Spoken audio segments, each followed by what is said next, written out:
नमस्कार. आज आपण एका खूप महत्त्वाच्या विषयावर बोलणार आहोत. ती गोष्ट आहे भारताच्या पहिल्या मोठ्या राजकीय संघटनेच्या जन्माची. हो, भारतीय राष्ट्रीय सभेची स्थापना नक्की कशी झाली याची संपूर्ण कहाणी आज आपण पाहणार आहोत. तर आपला आजचा प्रवास कसा असेल? आपण सुरुवात करू त्या राजकीय जागृतीपासून. मग पाहू की देशभरात छोट्या छोट्या संघटना काय करत होत्या. त्यानंतर परदेशात काय प्रयत्न झाले हे जाणून घेऊ. आणि मग येऊ त्या मुख्य क्षणावर, जेव्हा काँग्रेसचा जन्म झाला. इतकंच नाही तर तिच्या स्थापनेमागील जे काही वेगवेगळे सिद्धांत आहेत त्यावरही आपण एक नजर टाकू. चला तर मग सुरू करूया. भारतीय राष्ट्रीय काँग्रेसची स्थापना का झाली हे समजून घेण्यासाठी आपल्याला थोडं मागे जावं लागेल, म्हणजे थेट 19व्या शतकातल्या भारताच्या राजकीय वातावरणात. तर हा प्रश्न महत्त्वाचा आहे की अचानक एका अखिल भारतीय राजकीय संघटनेची गरज का वाटू लागली. बघा, 1857च्या उठावानंतर सुशिक्षित भारतीयांमध्ये एक नवी राजकीय चेतना जागी झाली होती. एक नवी लाट झाली होती असं म्हणायला हरकत नाही. पण अडचण काय होती की हे सगळे प्रयत्न विखुरलेले होते.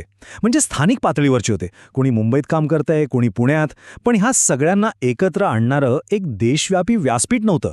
आणि त्याचीच गरज आता भासू लागली होती. तर मग या देशव्यापी संघटनेच्या आधी काय परिस्थिती होती? देशभरात, विशेषतः महत्त्वाच्या प्रांतांमध्ये काही संघटना उभ्या राहत होत्या.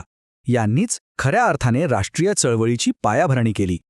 चला त्यांच्याबद्दल जाणून घेऊया. आता एक गोष्ट इथं लक्षात घेण्यासारखी आहे. या सगळ्या संघटना एकाच वेळी नाही आल्या. अनेक दशकांच्या काळात हळूहळू एक एक करून त्या उभ्या राहिल्या. प्रत्येक संघटना आधीच्या संघटनेच्या अनुभवातून शिकत होती. आणि हे प्रयत्न प्रामुख्याने मुंबई आणि मद्राससारख्या मोठ्या प्रांतांमध्ये सुरू होते. यातल्या त्यात पुणे सार्वजनिक सभा तर खूपच प्रभावी ठरली. माहितीये का, ती फक्त सरकारला निवेदनं पाठवण्यापुरती मर्यादित नव्हती. या सभेने दुष्काळात मदतकार्य केलं, शेतकऱ्यांच्या प्रश्नांवर अभ्यास केला, म्हणजे खऱ्या अर्थाने लोकांमध्ये जाऊन काम केलं. आणि विशेष म्हणजे याच सभेत गोखल्यांसारखे मवाळ नेते होते आणि टिळकांसारखे जहाल नेतेही होते. गंमत म्हणजे हा लढा फक्त भारतातच सुरू नव्हता. आपले सुरुवातीचे राष्ट्रवादी नेते खूप हुशार होते. त्यांनी थेट ब्रिटिश साम्राज्याचे बालेकिल्ल्यात म्हणजे लंडनमध्ये जाऊन आपला आवाज उठवला. तर बघा, दादाभाई नौरोजींसारख्या नेत्यांनी थेट लंडनमध्ये जाऊन संघटना स्थापन केल्या. तिथल्या लोकांना, तिथल्या संसदेला भारताची खरी परिस्थिती काय आहे हे पटवून देण्याचा प्रयत्न केला. आनंद मोहन बोस यांनी तर तिथल्या भारतीय विद्यार्थ्यांमध्ये राष्ट्रवादाची भावना जागवली. म्हणजे एकाच वेळी अनेक आघाड्यांवर काम सुरू होतं. पण हे सगळं होत असूनही, मग ते पुण्यातलं काम असो किंवा लंडनमधलं, एक मोठी कमतरता होती. हे सगळे प्रयत्न महत्त्वाचे होते, पण ते एकमेकांशी जोडलेले नव्हते, विखुरलेले होते. या सगळ्या ऊर्जेला एकत्र आणणारी एक देशव्यापी, एक संध संघटना अजूनही अस्तित्वात नव्हती. आणि मग तो क्षण आला एका अशा संघटनेच्या स्थापनेचा, जिने भारताच्या इतिहासालाच एक नवं वळण दिलं. चला त्या मुख्य घटनेकडे वळूया. 72 हा आकडा लक्षात ठेवा. ही संख्या होती त्या प्रतिनिधींची जे डिसेंबर 1885 मध्ये मुंबईत एका ऐतिहासिक बैठकीसाठी एकत्र जमले होते. अवघे 72 जण, पण त्यांनी इतिहास घडवला. तर हे होतं ते पहिलं अधिवेशन.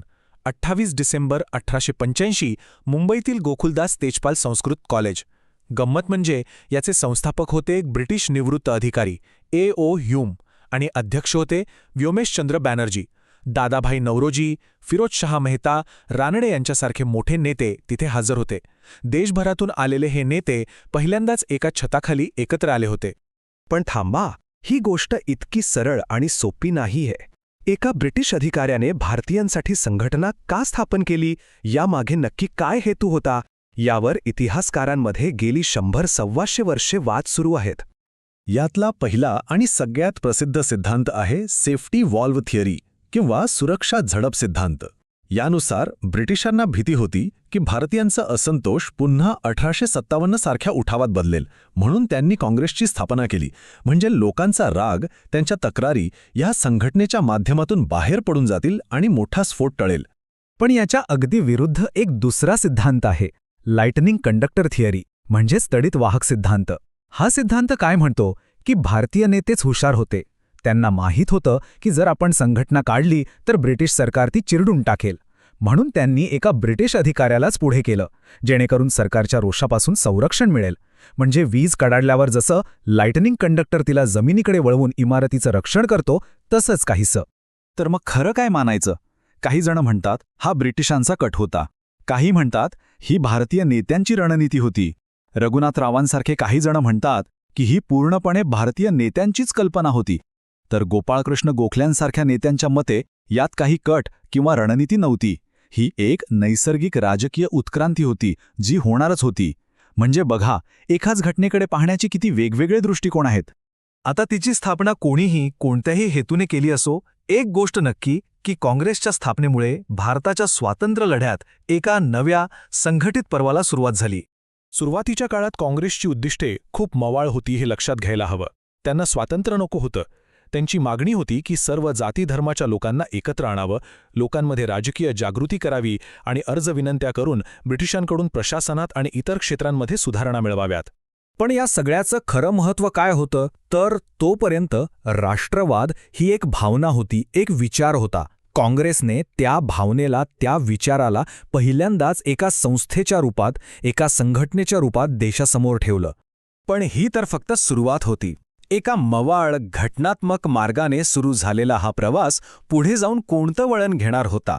इथून पुढे भारताच्या स्वातंत्र्य लढ्याची दिशा कशी बदलणार होती हा एक असा प्रश्न आहे ज्याने पुढचा संपूर्ण इतिहास घडवला.